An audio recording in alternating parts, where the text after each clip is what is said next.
बिस्मिल्लाहिर्रहमानिर्रहीम। अस्सलाम वालेकुम नाजरीन, आप यूट्यूब चैनल देख रहे हैं। मैं इमरान खान हूँ। नाजरीन, एक सबसे पहले तो वो खबर ले लें जो मैंने आपको बताया था कि इमरान खान साहब का केस लगा हुआ है इस्लामाबाद हाई कोर्ट में। उनके वकला ये कह रहे थे कि इमरान खान साहब को अगर आज बेल मिल जाती है, और ये कोई मसला नहीं है, उन्होंने ये दावा किया था कि अगर ये बेल मिल जाती है तो फिर इमरान खान साहब को कोई रोक नहीं सकता, वो आज रिहा हो जाएंगे। लेकिन हुआ क्या, जिसका खदशा था, जो मैंने आपसे कहा था कि जब तक इस्लामाबाद हाई कोर्ट में चीफ जस्टिस सरफराज डोगर साहब हैं, एस्टेब्लिशमेंट को या इमरान खान के दुश्मनों को कुछ भी फिक्रमंद होने की जरूरत नहीं है, क्योंकि डोगर साहब किसी भी लेवल तक जाएंगे एस्टेब्लिशमेंट को सर्व करने के लिए, ऐसा अब दिखाई देता है। हुआ ये कि जब इमरान खान साहब के केस की समाअत हुई, सबसे पहले तो यह है कि बाहर कर्फ्यू लगा दिया गया। इस्लामाबाद हाई कोर्ट में ऐसा लगता है कि मार्शल लॉ लग गया, और बाहर इजाफी नफरी पुलिस की तैनात, खारदार तारे और बड़ा बंदोबस्त किया गया। सहाफियों को और वकला को भी अंदर जाने से रोका जा रहा था। बहरहाल कुछ सहाफी जो अंदर गए, उनमें समी इब्राहिम साहब थे और दीगर कुछ और सहाफी थे।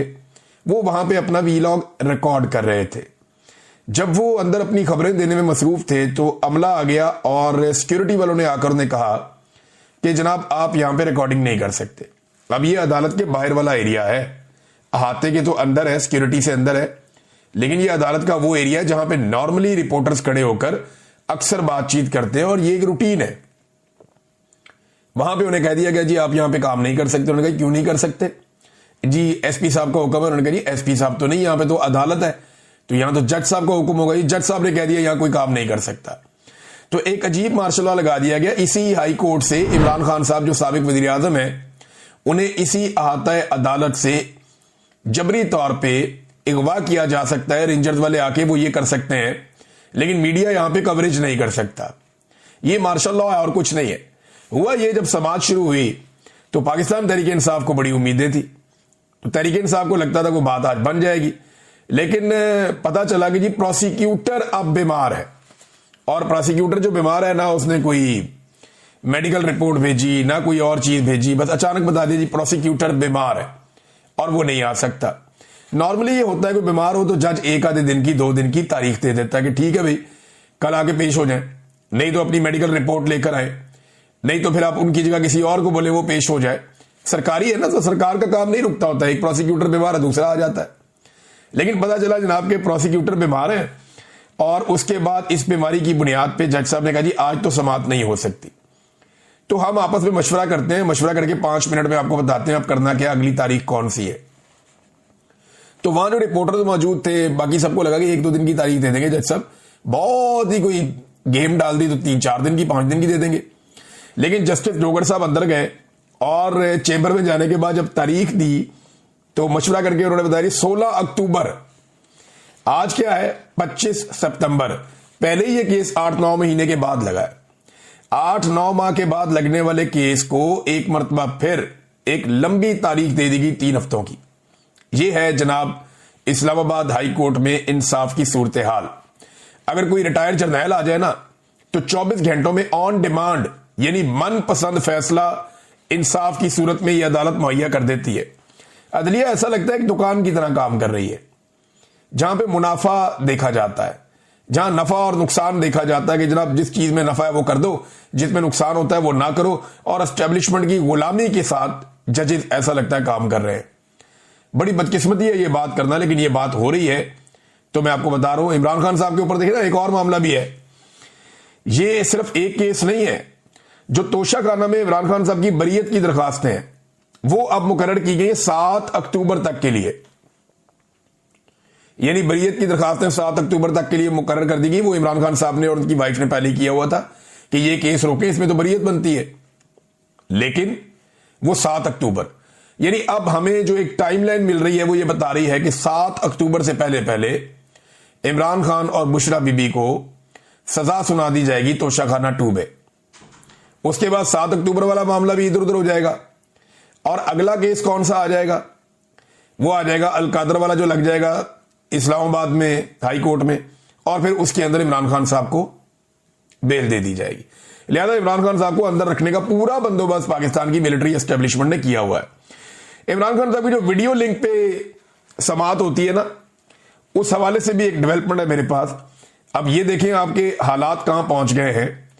और ये कह कौन रहा है? ये सलमान अकरम राजा साहब बता रहे हैं कि जनाब हमारे साथ हो क्या रहा है। वीडियो लिंक पे इमरान खान साहब की जो समाअत हो रही थी उसके खिलाफ एक दरखास्त दायर कर दी थी पाकिस्तान तहरीक इंसाफ के इमरान खान साहब के वकला ने। अब वो समाअत होनी थी। अब जी समाअत के लिए वो कहते हैं जी हम वहां पे पहुंचे और लतीफ खोसा साहब ने और सलमान अकरम राजा साहब ने इन्होंने सीनियर जज से मुलाकात की कि जनाब हमारी समाअत क्यों नहीं हो रही। तो एडिशनल रजिस्ट्रार को बुलाया गया, उसने आकर बताया कि जनाब फाइल गुम हो गई है और जज साहब ने कहा जब तक फाइल नहीं मिलती तब तक समाअत नहीं हो सकती। हमें इस तरह की सूरत का सामना है। यानी आप अंदाजा करें कि कहीं पे प्रोसिक्यूटर पे मार हो जाता है, कहीं पे फाइल गुम हो जाती है, कभी जज पे मार हो जाता है, कभी जज छुट्टी पे चला जाता है। अगर इमरान खान के ट्रायल को तेज चलाना हो और इमरान खान जेल से बाहर हो तो रोजाना की बुनियाद पर अदालतें बुलाती हैं, लेकिन अगर इमरान खान साहब के मामलात को लटकाना हो तो ये सारे काम भी हो जाते हैं। कभी रात को 12-12 बजे तक मिलिट्री एस्टेब्लिशमेंट के इशारों पे केसेस चलाए जाते हैं, जेल के अंदर ट्रायल किए जाते हैं, और कभी जजेस 6-6 महीने 8-8 महीने केस सुनने के लिए मुकर्रर ही नहीं करते। ये इमरान खान साहब को अंदर रखने के लिए एक साजिश के तौर पे पूरा निजाम काम कर रहा है और हम ये होते हुए देख रहे हैं। ये तारीख का हिस्सा बन रहा है और अदलिया की तारीख मसख हो रही है। इस पे जो गोल मेज कॉन्फ्रेंस वकला की होनी थी सुबह, वहां पे बड़ी पुलिस भेज दी गई और वहां पे भी बड़ा दबाव बनाया गया जनाब कि ये गोल मेज कॉन्फ्रेंस जो है वो उसको सबोटाज किया जाए। लेकिन फिर वकला बैठे, ये सीनियर 3 वकला हैं, इनमें ज्यादातर वो हैं जो सुप्रीम कोर्ट बार एसोसिएशन के सदूर भी रह चुके हैं, जो जर्नलिस्ट कवर करते हैं सुप्रीम कोर्ट को और हाई कोर्ट्स को। सीनियर 3 सहाफी वो भी वहां मौजूद थे। सदीक जान साहब थे, मुतीउल्लाह जान साहब थे, बाकी साकिब बशीर साहब गालिबन और बाकी जितने भी सीनियर जर्नलिस्ट हैं वो यहां पे मौजूद थे। इन सहाफियों ने भी वहां पे बातचीत की। इस गोल मेज कॉन्फ्रेंस से सहाफियों ने भी खिताब किया क्योंकि वो अदलिया को कवर करते चले आ रहे हैं और वो इसका एक हिस्सा है। तो उन्होंने भी अपनी बातचीत की। इसमें 2-3 चीजें ना सदीक जान ने बड़ी जबरदस्त की और ये बातें बिल्कुल दुरुस्त हैं, अल्लाह ताला उनकी हिफाजत करे। नंबर 1 उन्होंने कहा जी कि अब पहले तो ये होता था ना वकील अच्छा कर लो, फिर होता था जी वकील करने की क्या जरूरत है, आप जज ही कर लें। तो अब जनाब कहा जाता है कि सेक्टर कमांडर के साथ आपका ताल्लुक हो तो फैसला आपके हक में आएगा। ये अदलिया की टोटल औकात रह गई है कि एक कर्नल या ब्रिगेडियर रैंक का बंदा जो है वो अब जजों की जो उनको बताएगा फैसला क्या करना है। ये हालात पैदा हो गए। नंबर 2 उन्होंने कहा जी कि जो वकला मायूस है ना और जो अदलिया की हालत हो रही है उसके लिए ये बड़ी जरूरत की सिद्दीक जान ने। उसने सीनियर वकला के सामने बैठकर कहा कि इसके लिए आप सारे जिम्मेदार हैं, आप लोगों ने वक्त पे आवाज नहीं उठाई और आज से चंद साल के बाद जब वकला ये देखेंगे कि अदलिया कितनी तबाह हो गई है तो उसके लिए वो जिम्मेदार इन जजों को नहीं ठहराएंगे, आपको जिम्मेदार ठहराएंगे। ये जिम्मेदारी आपके कांधों पर है और ये गोल मेज कॉन्फ्रेंस यहां करने की बजाय आपको सुप्रीम कोर्ट ऑफ पाकिस्तान के दरवाजे पे होना चाहिए था।